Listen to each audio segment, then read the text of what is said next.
اگر یہ آپ کو حکم ہے تو پھر میں حکم حاکم مرگ مفاجات کے سوا کیا کہہ سکتا ہوں؟ عمران نے مسکرا کر کہا تو اس پر سر سلطان بھی ہنس پڑے۔ حکم حاکم مرگ مفاجات والی بات ہے تو پھر اس پر ابھی تو عمل ہو جانا چاہیے۔ چیف کے سامنے تو اس ملک کا پرائم منسٹر اور پریزیڈنٹ بھی دم نہیں مار سکتا۔ سر سلطان نے خاص انداز میں ہنستے ہوئے کہا تو عمران بھی ہنس پڑا۔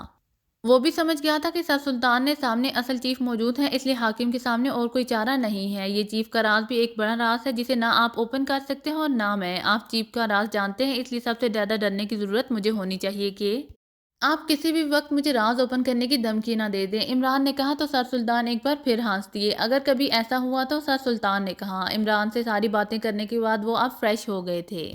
عمران نے سردار گھر جانے کی ابھی ان کے سامنے حامی تو نہ بری تھی لیکن اس نے انکار بھی نہیں کیا تھا، اس لیے سر سلطان کو یقین تھا کہ عمران ان کی بات پر ضرور عمل کرے گا، اس لیے اب وہ پرسکون اور مطمئن دکھائی دے رہے تھے۔ پھر میں تو آپ کے بڑھاپے کا لحاظ کر جاؤں گا، لیکن چیف وہ تو سانگا سے زیادہ خوفناک اور بے رحم ہے، باقی انجام سے آپ مجھ سے زیادہ باخبر ہیں، عمران نے مسکراتے ہوئے کہا۔ او تو تم یہ کہنا چاہتے ہو کہ اس راز کو بچانے کے لیے میری زبان بھی ہمیشہ کے لیے بند کی جا سکتی ہے؟ سر سلطان نے چونک کر کہا۔ ہاں، چیف کے سامنے صرف اس کا سیٹ اپ اور ملکی مفادات ہیں، عمران نے سنجیدگی سے کہا۔ ارے باپ رے، پھر تو مجھے چیف کے عطاب سے بچنے کے لیے ہمیشہ کے لیے ہی چپ سادھنی پڑے گی، سر سلطان نے جان بوجھ کر خوفزدہ ہوتے ہوئے کہا۔ یہی بہتر ہے، وہ کہتے ہیں نا کہ ایک چپ سو سکھ، عمران نے کہا۔ ہاں، شاید یہ مثال میرے لیے ہی بنی ہے، سر سلطان نے کہا، اور ان کے حاضر جوابی پر عمران بے اختیار کلکلا کر ہنس پڑا۔ یہ ایک چپ سو سکھ والی مثال آپ کے لیے آنٹی کے سامنے مؤدب رکھنے کے لیے بنائی گئی ہے، اس لیے آنٹی جب بولتی ہیں تو پھر مجال ہے جو آپ کے منہ سے ایک بات بھی نکل سکے، عمران نے کہا تو سر سلطان بھی ہنس پڑے۔ خیر ایسا بھی کچھ نہیں ہے، تمہاری آنٹی نے آج تک مجھ سے کسی بات پر لڑائی نہیں کی، سر سلطان نے کہا۔ نہیں جھگڑیں یہ الگ بات ہے، آئندہ بھی نہ جھگڑیں یہ کہنا مشکل ہے، عمران نے شرارت بھرے لہجے میں کہا۔ تم جیسی چنگاری کی کوئی بعید نہیں کہ کب اور کہاں آگ لگا دے، اس لیے مجھے اس سے دور ہی رکھو، سر سلطان نے ہنستے ہوئے کہا تو عمران ایک بار پھر ہنس پڑا۔ اچھا بتاؤ کہ اب تمہارا کیا پروگرام ہے؟ سر سلطان نے ایک بار پھر سنجیدہ ہوتے ہوئے کہا۔ وہی پہلے منگنی، پھر شادی اور پھر ولیمہ، عمران نے مخصوص لہجے میں کہا تو سر سلطان ایک طویل سانس لے کر رہ گئے۔ وہ سمجھ گئے کہ ابھی عمران کے ذہن میں بھی کوئی لائے عمل نہیں ہے، اس لیے وہ اسے جواب دینے میں ٹال مٹول کر رہا ہے۔ اوکے پھر تم سوچ لو، میں چلتا ہوں، سر سلطان نے اٹھتے ہوئے کہا۔ مجھے آفس جانا ہے، یہ سب بتانے کے لیے میں خصوصی طور پر تمہارے پاس آیا تھا۔ میں جانتا تھا کہ اگر میں نے تمہیں فون کیا یا اپنے آفس میں بلانے کی کوشش کی تو تم نے الٹی سیدھی ہانکنا شروع کر دینا ہے، اس لیے میں نے یہی مناسب سمجھا کہ فلیٹ میں ہی آ کر تم سے بات کی جائے، سر سلطان نے کہا۔ اسی لمحے عمران اچھل کر کھڑا ہوا اور اس نے یکلحظ سر سلطان کا کالر پکڑ لیا۔ کیا مطلب، یہ تم کیا کر رہے ہو؟ سر سلطان نے عمران کی اس حرکت پر بری طرح سے اچھلتے ہوئے کہا۔ عمران نے ان کے کالر سے ہاتھ ہٹایا تو اس کی چٹکی میں سیاہ رنگ کی ایک بڑی مکھی دکھائی دی۔ یہ مکھی کیا مطلب، سر سلطان نے حیرت بھرے لہجے میں کہا۔ عمران نے سر سلطان کی بات کا جواب دینے کی بجائے مکھی نما آلے کی باریک ٹانگوں کو ناخنوں کی مدد سے توڑنا شروع کر دیا۔ اسی لمحے مکھی کے اندر سے شعلہ سا نکلا اور پھر اس میں سے دھواں نکلنے لگا۔ عمران نے بٹن سامنے میز پر رکھ دیا۔ یہ بلیک فلائی ہے جسے فلائی بگ بھی کہا جا سکتا ہے، اس کی مدد سے ہماری باتیں یہاں سے دور کسی ریسیور میں سنی جا رہی تھیں، عمران نے ہونٹ چباتے ہوئے کہا۔ فلائی بگ، لیکن یہ میرے کالر پر کہاں سے آ گیا؟ میں تو کوٹھی سے نکل کر سیدھا تمہارے پاس آیا ہوں، راستے میں نہ کوئی مجھ سے ملا اور نہ ٹکرائے، پھر یہ فلائی بگ، سر سلطان نے حیرت بھرے لہجے میں کہا۔ اسے ریموٹ کنٹرول سے کسی عام مکھی کی طرح ہوا میں اڑایا جا سکتا ہے جس کی باتیں سننی مقصود ہوں، ریموٹ کنٹرول کے ذریعے یہ فلائی بگ اس تک پہنچا کر اس کے لباس سے چپکا دیا جاتا ہے۔ شاید آپ کا تعاقب کیا گیا تھا اور آپ کا تعاقب کرنے والے نے اس فلائی بگ کو ہوا میں اڑا کر آپ تک پہنچایا اور آپ کے کالر کے پیچھے چپکا دیا تاکہ آپ جہاں بھی جائیں آپ کی نگرانی کی جائے اور آپ کی باتیں سنی جا سکے، عمران نے سنجیدگی سے کہا۔ او لیکن یہ کام کون کر سکتا ہے؟ سر سلطان نے حیرت بھرے لہجے میں کہا۔ یہ اسپیشل فلائی بگ ہے جس کا استعمال زیادہ تر اسانگا سینڈیکیٹ ہی کرتے ہیں۔ اس فلائی بگ کے آپ کے کوٹ کے کالر سے ملنے کا مطلب ہے کہ دال میں کچھ کالا ضرور ہے اور اسانگا واقعی پاک ایشیا میں موجود ہے اور کسی اہم سازش یا کارروائی میں مصروف ہے، عمران نے ہونٹ چباتے ہوئے کہا تو اس کی بات سن کر سر سلطان نے بھی ہونٹ پینچ لیے۔ تو کیا اسانگا پاک ایشیا کے خلاف کوئی سازش کر رہی ہے؟ سر سلطان نے رک رک کر کہا۔ اس کی موجودگی سے تو یہی ظاہر ہو رہا ہے کہ وہ پاک ایشیا میں یقیناً کسی نہ کسی شرپسندی کے لیے پہنچ چکی ہے اور یہ معاملہ چونکہ سردار گھر سے شروع ہوا ہے اس لیے اسانگا کے گروپ یقیناً وہیں ہوں گے اور اب مجھے اس معاملے کو انتہائی سنجیدگی سے لینا ہوگا اور سردار گھر کا سفر کرنا ہی پڑے گا، عمران نے سنجیدگی سے کہا۔ اسی لمحے کال بیل بج اٹھی تو عمران اور سر سلطان چونک پڑے۔ اب کون آ گیا؟ عمران نے حیرت بھرے لہجے میں کہا۔ اسی لمحے سے سلیمان کچن سے نکل کر بیرونی دروازے کی طرف جاتا دکھائی دیا۔ اس وقت کون آیا ہے؟ سر سلطان نے کہا۔ معلوم نہیں، عمران نے کہا۔ اسی لمحے دروازہ کھلنے اور پھر اچانک ایک تیز دھماکہ اور اس کے ساتھ ہی سلیمان کی چیخنے کی تیز آواز سنائی دی تو عمران اور سر سلطان بری طرح سے اچھل پڑے۔ عمران تیزی سے دروازے کی طرف لپکا، باہر سے دوڑنے کی آوازیں سنائی دی اور دوسرے لمحے ایک لمبا ترنگا اور انتہائی مضبوط جسم کا مالک نوجوان تیزی سے کمرے میں داخل ہوتا دکھائی دیا۔ اس آدمی کا سر گنجا تھا اور اس نے جینز اور سیاہ شرٹ پہن رکھی تھی۔ اسے دیکھتے ہی عمران ٹھٹک گیا کیونکہ اس آدمی کے ہاتھ میں ایک 12ویں ریوالور تھا۔ خبردار، جہاں ہو وہیں رک جاؤ ورنہ گولی مار دوں گا، اس آدمی نے چیختے ہوئے کہا تو سر سلطان سہم کر رہ گئے۔ کون ہو تم؟ عمران نے اسے گھورتے ہوئے کہا۔ تمہاری موت، اس آدمی نے گھرا کر کہا۔ سلیمان کے ساتھ تم نے کیا کیا ہے؟ عمران نے جواباً گھراتے ہوئے کہا۔ وہ تمہارا باورچی، میں نے اسے گولی مار دی ہے، اس کی لاش دروازے کے پاس پڑی ہے، اس آدمی نے صفاقی سے کہا تو عمران نے بے اختیار ہونٹ بھینچ لیے۔ وہ تیزی سے اس آدمی کی طرف بڑھا تو اس آدمی نے یک لحظت ریوالور کا ٹریگر دبا دیا۔ ایک زوردار دھماکہ ہوا اور گولی عمران کے عین کان کے قریب سے گزرتی ہوئی اگبی دیوار میں گھس گئی۔ کہا ہے نا جہاں ہو وہیں رکے رہو ورنہ گولی مار دوں گا، اس آدمی نے گھراتے ہوئے کہا۔ مجھے ایک نظر سلیمان کو دیکھنے دو، اگر اسے کچھ ہوا تو میں تمہاری بوٹیاں اڑا دوں گا، عمران نے انتہائی سرد لہجے میں کہا۔ اس کا سرد لہجہ سن کر سر سلطان کام کر رہ گئے۔ عمران کے چہرے پر انتہائی سختی اور درندگی کے تاثرات نمایاں ہو گئے تھے۔ اسے دیکھ کر ایسا لگ رہا تھا جیسے اگر ریوالور بردار نے اس کی بات نہ مانی تو وہ واقعی کسی شیر کی طرح اس پر چھلانگ لگا کر اسے چیر پھاڑ کر رکھ دے گا۔ سوری، میں تمہیں یہاں سے جانے کی اجازت نہیں دے سکتا، پیچھے ہٹو اور اس بوڑھے آدمی کے پاس جا کر بیٹھ جاؤ، چلو جلدی کرو، اس آدمی نے دھاڑتے ہوئے کہا۔ کیا تمہارا تعلق اسانگا سے ہے؟ عمران نے اس کی طرف غور سے دیکھتے ہوئے کہا۔ اس کے دائیں ہاتھ کی پشت پر سرخ رنگ کا ایک تیر بنا ہوا دکھائی دے رہا تھا۔ ہاں، میرا تعلق اسانگا سے ہے اور میں اسانگا کے گروپ ریڈ ایرو سے ہوں، اور ریڈ ایرو گروپ کو اسانگا نے تمہاری اور تمہارے ساتھیوں کی موت کا ٹاسک دیا ہے اور میں یہاں وہی ٹاسک پورا کرنے پہنچا ہوں، اس آدمی نے کہا۔ تو وہ تم ہی تھے جس نے سر سلطان کے کالر کے پیچھے فلائی بگ لگایا تھا اور یہاں ہونے والی ہماری باتیں سن رہے تھے، عمران نے کہا۔ ہاں، جب تمہیں اس فلائی بگ کا علم ہوا اور تم نے اسے توڑ دیا تو میں نے فوراً تمہیں اور اس بوڑھے سر سلطان کو ہلاک کرنے کا فیصلہ کر لیا اور یہاں چلا آیا۔ تمہارا ملازم تو میرے ہاتھوں ہلاک ہو چکا ہے، اب تمہاری اور اس بوڑھے کی باری ہے۔ اسانگا اور اس کے گروپس کے بارے میں جاننے والوں کو کسی بھی صورت میں زندہ نہیں چھوڑا جا سکتا۔ تمہاری اور سر سلطان کی باتوں سے ہمیں ان افراد کا بھی پتہ چل گیا ہے جنہیں اسانگا کا کارڈ ملا تھا اور وہ سردار گڑھ میں اسانگا کی موجودگی کا شک کر رہے ہیں۔ تمہارے بعد ان سب کو بھی ایک ایک کر کے ختم کر دیا جائے گا اور پھر یہ راز ہمیشہ کے لیے راز ہی رہ جائے گا کہ اسانگا سینڈیکیٹ پاکیشیا میں موجود ہے اور پاکیشیا پر ایسی تباہی مسلط ہونے والی ہے جس کا تم تصور بھی نہیں کر سکتے، اس آدمی نے تنزیہ لہجے میں کہا۔ کیا مطلب؟ کیا کرنا چاہتی ہے اسانگا سینڈیکیٹ پاکیشیا میں؟ سر سلطان نے اس کی بات سن کر ایک جھٹکے سے اٹھ کر کھڑے ہوتے ہوئے کہا۔ ان کے چہرے پر یک لحظت جلال اور غصے کے تاثرات ابھر آئے تھے۔ محب وطن ہونے کی وجہ سے پاکیشیا کی تباہی کا سن کر ان کا خوف زائل ہو گیا تھا اور اس کی جگہ غصے اور نفرت نے لے لی تھی۔ یہ غصے اور نفرت کا نتیجہ تھا کہ بوڑھا ہونے اور خاص طور پر اپنے سامنے ریوالور بردار آدمی کے کھڑے ہونے کے باوجود وہ غصے میں اٹھ کھڑے ہوئے تھے۔ جو بھی ہوگا وہ نہ تم دیکھ سکو گے، نہ عمران اور نہ ہی اس کے ساتھی، چونکہ تم دونوں کی ہلاکت کا وقت آ گیا ہے، اس لیے میں تمہیں بتا دیتا ہوں کہ اسانگا نے اس ملک کی تباہی کی پوری منصوبہ بندی کر لی ہے۔ جلد ہی اس ملک پر اسانگا کی حکومت ہوگی۔ ہم چونکہ اسانگا کے لیے کام کر رہے ہیں، اس لیے جب اس ملک پر اسانگا کا راج ہوگا تو اس راج میں ہم بھی حصہ دار ہوں گے۔ اب تم چھٹی کرو، اس آدمی نے کہا اور اس کے ساتھ ہی اس نے عمران کی طرف فائر جھونک مارا۔ عمران نے فوراً الٹی کلا بازی کھائی اور ٹھیک سر سلطان کے قریب جا گرا۔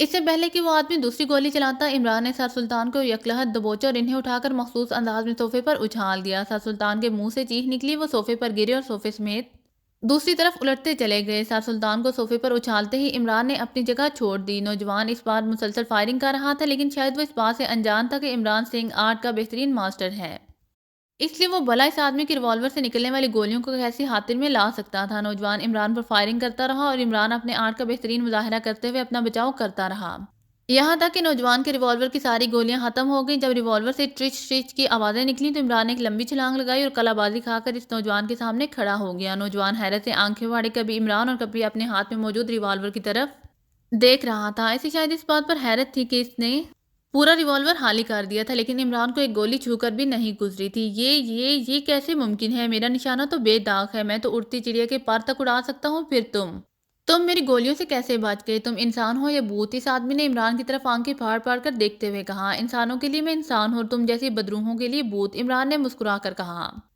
بدرو؟ تم نے مجھے بدرو کہا؟ میں بدرو نہیں، انسان ہوں اور میرا نام آنسو دادا ہے، اس آدمی نے غصیلے لہجے میں کہا۔ آنسو دادا؟ یہ کیسا نام ہے؟ آنسو تو آنکھوٹے سے ٹپکتے ہیں اور تم نے اپنا نام ہی آنسو دادا رکھ لیا، اس کا مطلب ہے کہ تم مار کھا کھا کر آنسو بہانے کی شوقین ہو، عمران نے مسکراتے ہوئے کہا۔ آنسو نہیں، آنسو دادا، آنسو دادا نے گھرا کر کہا۔ تو میں کب کچھ اور کہا ہے؟ میں بھی تو آنسو دادا ہی کہہ رہا ہوں، عمران نے کہا۔ تو آنسو دادا گھرا کر رہ گیا، اس نے غصے میں خالی ریوالور عمران پر کھینچ مارا۔ عمران نے اسے ہوا میں ہی دبوچ لیا اور حیرت سے ریوالور دیکھنے لگا۔ نیا اور جدید ریوالور ہے، خاصا قیمتی لگتا ہے، چلو میں اسے اپنے پاس رکھ لیتا ہوں، اپنے باورچی کو دے کر کہوں گا کہ وہ اسے کسی کباڑی کو بیچ کر ایک ہفتے کے لیے دودھ پتی اور چینی کا انتظام کر لے۔ تاکہ ہم اطمینان سے صبح شام چائے پی سکیں، عمران نے بڑے اطمینان بھرے لہجے میں کہا، اور اچانک وہ چونک پڑا۔ یہ بات کہتے ہوئے اسے اچانک سلیمان کا خیال آ گیا تھا جسے اس آدمی نے دروازے پر ہی گولی مار دی تھی۔ وہ نہ جانے کس حال میں تھا۔ عمران نے سر گھما کر اس صوفے کی طرف دیکھا جس پر اس نے سر سلطان کو پھینک کر صوفے سمیت دوسری طرف الٹا دیا تھا تاکہ وہ آنسو دادا کی چلائی ہوئی کسی اندھی گولی کا نشانہ نہ بن جائے۔ سر سلطان دیوار کے پاس کھڑے تھے، ان کے چہرے پر اب بھی خوف کے تاثرات تھے۔ سر سلطان، آپ باہر جا کر سلیمان کو دیکھیں، تب تک میں اسے سنبھالتا ہوں، عمران نے کہا۔ ساتھ ہی عمران بجلی کسی تیزی سے ایک طرف ہو گیا، کیونکہ وہ جیسے ہی سر سلطان کی طرف پلٹا، اسی لمحے آنسو دادا نے آگے بڑھ کر اس کے منہ پر زوردار مکہ مارنے کی کوشش کی تھی، لیکن عمران پہلے سے ہی اس سے ہوشیار تھا۔ جیسے ہی وہ پیچھے ہٹا، آنسو دادا کا مکہ اس کے قریب سے گزرتا چلا گیا۔ اس سے پہلے کہ آنسو دادا عمران پر کوئی وار کرتا، عمران کی ٹانگ چلی اور آنسو دادا کے منہ سے ایک زوردار چیخ نکلی اور وہ اچھل کر پیچھے جا گرا۔ آنسو دادا کو گرتے دیکھ کر سر سلطان تیزی سے حرکت میں آئے اور بیرونی دروازے کی طرف دوڑتے چلے گئے۔ زمین پر گرتے ہی آنسو دادا ماہر جمناسٹک کا مظاہرہ کرتے ہوئے اچھل کر کھڑا ہو گیا۔ تم نے آنسو دادا پر ہاتھ اٹھایا؟ تم آنسو دادا نے غصے سے چیختے ہوئے کہا۔ ہاتھ نہیں، میں نے تم پر پیر چلایا ہے پیارے، عمران نے بڑے اطمینان بھرے لہجے میں کہا۔ اس کی بات سن کر آنسو دادا کے حلق سے گراہٹ نما آواز نکلی اور وہ بڑے جارحانہ انداز میں تیز سے چلتا ہوا عمران کی طرف بڑھا۔ اس نے قریب آتے ہی جپٹ کر عمران کی گردن دبوچنی چاہی، لیکن عمران ایڑی کے بال گھوما اور اس نے ایک بار پھر ٹانگ چلائی جو آنسو دادا کے پہلو پر پڑی۔ آنسو دادا چیختا ہوا دوہرا ہوا ہی تھا کہ عمران کی دوسری ٹانگ حرکت میں آئی اور اس پر آنسو دادا ہوا میں اچھل کر رول ہوتا ہوا عقب میں موجود دیوار سے ٹکرایا۔ اس کے منہ سے ایک بار پھر چیخ نکلی اور وہ دیوار سے ٹکرا کر دھپ سے نیچے گرا۔ اس سے پہلے کہ وہ اٹھتا، عمران نے چھلانگ لگائی اور اس کے سر کے قریب آ گیا۔ آنسو دادا نے سر اٹھایا ہی تھا کہ عمران کی ٹانگ پھر حرکت میں آئی اور اس پر آنسو دادا کے سر پر زوردار دھماکہ ہوا۔ اسے اپنا سر ناریل کی طرح پھٹتا ہوا محسوس ہوا۔ وہ چیخا، لیکن عمران کی دوسری ٹانگ سے نہ صرف وہ خاموش ہو گیا بلکہ اسی کے ساتھ ہی اس کے ہاتھ پاؤں بھی ڈھیلے پڑتے چلے گئے۔ اسی لمحے سر سلطان چیختے ہوئے اندر آ گئے۔ عمران، سلیمان کی حالت بہت خراب ہے، اس کے سینے میں گولی لگی ہے، اس کا بہت خون بہہ گیا ہے، سر سلطان نے اندر آتے ہی بوکھلائے ہوئے لہجے میں کہا۔ تو عمران چونک پڑا۔ وہ زندہ تو ہے؟ عمران نے خوف بھرے لہجے میں کہا۔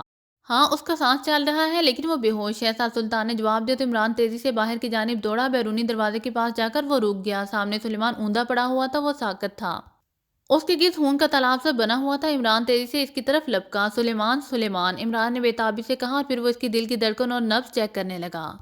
دل کی دھڑکن اور نبض چلتے دیکھ کر اس کے چہرے پر سکون آ گیا۔ اسی لمحے سر سلطان بھی تیز سے چلتے ہوئے وہاں آ گئے۔ میں نے اسپیشل ہسپتال فون کر کے ایمبولینس منگوا لی ہے، تم فکر نہ کرو، کچھ نہیں ہوگا اسے، اس کا کافی خون بہہ گیا ہے، ایمبولینس کے آنے میں دیر ہے، اس کا جلد سے جلد ہسپتال پہنچنا ضروری ہے، میں اسے لے جاتا ہوں۔ عمران نے کہا۔ نہیں، تم اس آدمی کو دیکھو، وہ کون ہے؟ سلیمان کی ذمہ داری مجھ پر چھوڑ دو، اسے میں اپنی گاڑی میں اسپیشل ہسپتال پہنچا دیتا ہوں، سر سلطان نے کہا۔ ٹھیک ہے، میں اسے آپ کے ساتھ آپ کی گاڑی تک چھوڑ آتا ہوں، آپ جس قدر جلد ممکن ہو سکے اسے ہسپتال پہنچا دیں، میں ڈاکٹر صدیقی سے بات کر لیتا ہوں، اگر اللہ تعالیٰ کو اس کی زندگی مقصود ہوئی تو ڈاکٹر صدیقی یقیناً اس کی جان بچا لیں گے، عمران نے کہا۔ تو سر سلطان نے اس بات پہ سر ہلا دیا۔ عمران نے فوراً سلیمان کو دونوں ہاتھوں میں اٹھایا اور دروازے سے باہر آ گیا۔ وہ آدمی، کیا اسے ایسے ہی چھوڑ کر جاؤ گے؟ سر سلطان نے اس کے پیچھے آتے ہوئے کہا۔ میں نے اسے بے ہوش کر دیا ہے، وہ اگلے 2 گھنٹوں تک اسی حالت میں رہے گا، عمران نے کہا۔ تو سر سلطان نے اس بات میں سر ہلا دیا۔ عمران سلیمان کو اٹھائے تیز تیز چلتا ہوا پارکنگ میں آیا جہاں سر سلطان کی کار موجود تھی۔ اس نے سلیمان کو سر سلطان کی کار کی عقبی سیٹ پر ڈال دیا۔ سر سلطان چونکہ خود کار چلا کر لائے تھے اس لیے وہ فوراً ڈرائیونگ سیٹ پر بیٹھ گئے اور پھر وہ سلیمان کو لے کر وہاں سے روانہ ہو گئے۔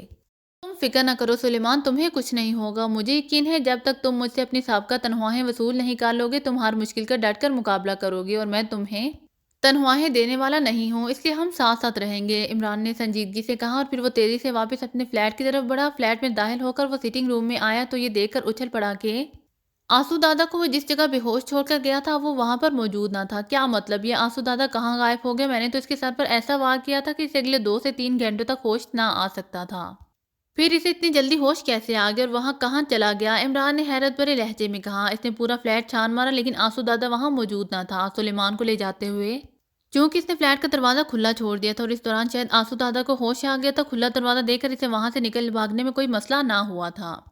عمران ابھی آنسو دادا کے بارے میں سوچ ہی رہا تھا کہ اچانک فون کی گھنٹی بج اٹھی تو وہ تیزی سے سامنے والے کمرے کی طرف بڑھ گیا۔ اس نے آگے بڑھ کر میز پر پڑے ہوئے فون کا ریسیور اٹھا لیا۔ عمران بول رہا ہوں، عمران نے بڑی سنجیدگی سے کہا۔ صفدر بول رہا ہوں عمران صاحب، دوسری جانب سے صفدر کی آواز سنائی دی۔ کیا بات ہے، کیوں فون کیا ہے؟ عمران نے کہا۔ عمران صاحب، ایک اہم بات ہے کہ آپ تھوڑی دیر کے لیے مس جولیا کے فلیٹ میں آ سکتے ہیں؟ دوسری طرف سے صفدر کی آواز سنائی دی۔ کیوں، کیا بات ہے؟ عمران نے کہا۔ یہاں ایک لاش موجود ہے، صفدر نے کہا۔ لاش کیا مطلب؟ عمران نے حیرت بھرے لہجے میں کہا۔ جی ہاں، آپ پلیز جلدی آ جائیں۔ دوسری طرف سے صفدر نے کہا، لیکن لاش کس کی ہے یہ تو بتاؤ، کہیں میرا رقیب روح سفید تو منہ نہیں موڑ گیا؟ عمران نے بوکھلائے ہوئے لہجے میں کہا۔ جی نہیں، ایسی کوئی بات نہیں ہے، ایک اجنبی کی لاش ہے، آ کر آپ خود دیکھ لیں، دوسری طرف سے صفدر نے کہا، اور اس کے ساتھ اس نے رابطہ منقطع کر دیا۔ اگر آپ کو میری ویڈیو پسند آئے تو please like, share and subscribe کرنا مت بھولیے گا۔ جزاک اللہ۔